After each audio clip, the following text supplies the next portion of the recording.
السلام علیکم ورحمۃ اللہ وبرکاتہ۔ ہندوستان کی آزادی اور مسلمان، میں توصیف انصاری آج آپ کے سامنے ہندوستان کی آزادی کو ذہن میں رکھتے ہوئے کچھ باتیں عرض کرنا چاہتا ہوں۔ امید ہے آپ سب میری یہ ویڈیو آخری تک دیکھیں گے۔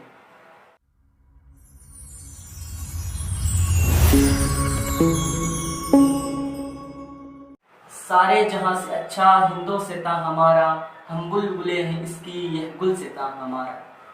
میرے عزیز ساتھیوں، 15 اگست کا دن ہندوستان کی تاریخ میں نہایت ہی اہمیت کا دن ہے، کیونکہ اسی دن ہمارا ملک ہندوستان انگریزوں کی غلامی سے آزاد ہوا تھا۔ مگر یہ آزادی جو ہمیں بہت جافشانی کے بعد نصیب ہوئی، یہ ہمارے عظیم رہنماؤں کی قیادت میں ہزاروں لاکھوں ہندوستانی عوام کی جافشانی اور بے لوث کاوشوں کا نتیجہ ہے، جس میں ہر طبقہ، ہر مذہب کے لوگوں نے بڑھ چڑھ کر حصہ لیا۔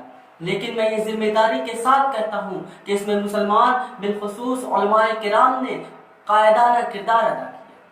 تاریخ کی کتابیں شاہد ہیں کہ ہر دور میں مسلمانوں نے ملک کی حفاظت کے لیے اپنی جان کی پرواہ کیے بغیر جدوجہد کے ساتھ کلیدی کارنامہ انجام دیا۔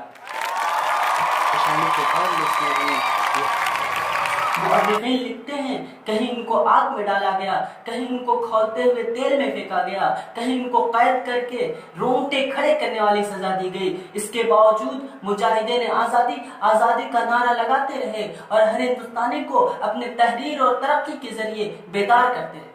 عزیز ساتھیوں، تاریخ کے مطابق 1857 کے بعد نصف صدی تک مسلمانوں نے انگریزی حکومت کو شکست دینے کے لیے تنہا جنگ آزادی میں زور آزمائی کرتے رہے۔ تاریخ کے حقائق کے مطابق 3000 سے زیادہ مسلمانوں کو کالے پانی کی سزا ہوئی، 5 لاکھ مسلمانوں کو موت کے گھاٹ اتار دیا گیا۔ دہلی سے امرتسر تک ایسا کوئی درخت نہ تھا جس پر کسی عالم دین کی لاشیں نہ لٹکتی ہوں۔ خلاصہ ہے کہ اس سرزمین کو ہمارے اسلاف نے، ہمارے بزرگوں نے خون سے سینچا ہے۔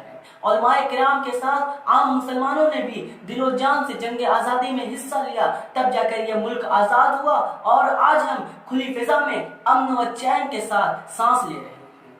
بقول شاعر، جب گلستہ کو خوں کی ضرورت پڑی، جب گلستہ کو خوں کی ضرورت پڑی، سب سے پہلے ہی گردن ہماری کٹی۔ پھر بھی کہتے ہیں یہ اہل چمن، پھر بھی کہتے ہیں یہ اہل چمن، یہ چمن ہے ہمارا تمہارا نہیں۔ لیکن افسوس، اس وقت ہمارا ملک جس حالات سے گزر رہا ہے وہ سب جانتے ہیں، کسی کو بتانے کی ضرورت نہیں ہے۔ کچھ فرقہ پرست طاقتیں اپنے ارادے کو پورا کرنے کے لیے قانونی اور انسانی حرمت کو پامال کر رہی ہیں۔ جب سے ملک اور صوبہ میں بھارتیہ جنتا پارٹی کی حکومت بنی ہے، اس کے بعد سے ایک منظم سازش کے تحت مسلمانوں کے کردار کو داغدار کیا جا رہا ہے۔ الیکٹرانک میڈیا، پرنٹ میڈیا اور سوشل میڈیا کے ذریعے عوام میں مسلمانوں اور اسلام کے خلاف نفرت پھیلائی جا رہی ہے، تاکہ ایک عام انسان یہ سمجھے کہ یہ ہندوستان میں صرف دھرم پریورتن کے لیے آئے تھے۔ لیکن حقیقت یہ ہے کہ مسلمانوں نے دوسری قوموں کے مقابلے بڑی بڑی قربانیاں پیش کی ہے اور آزادی کا نعرہ ہمیشہ بلند کرتے رہے۔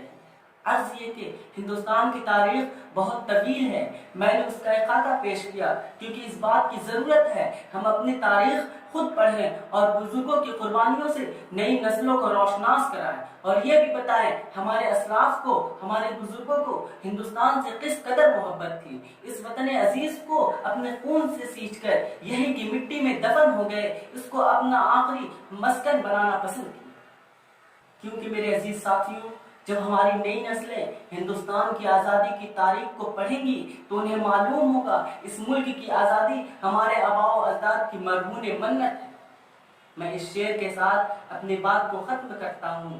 سبھی کا خون ہے شامل یہاں کی مٹی میں، سبھی کا خون ہے شامل یہاں کی مٹی میں، کسی کے باپ کا ہندوستان تھوڑی ہے۔ خدا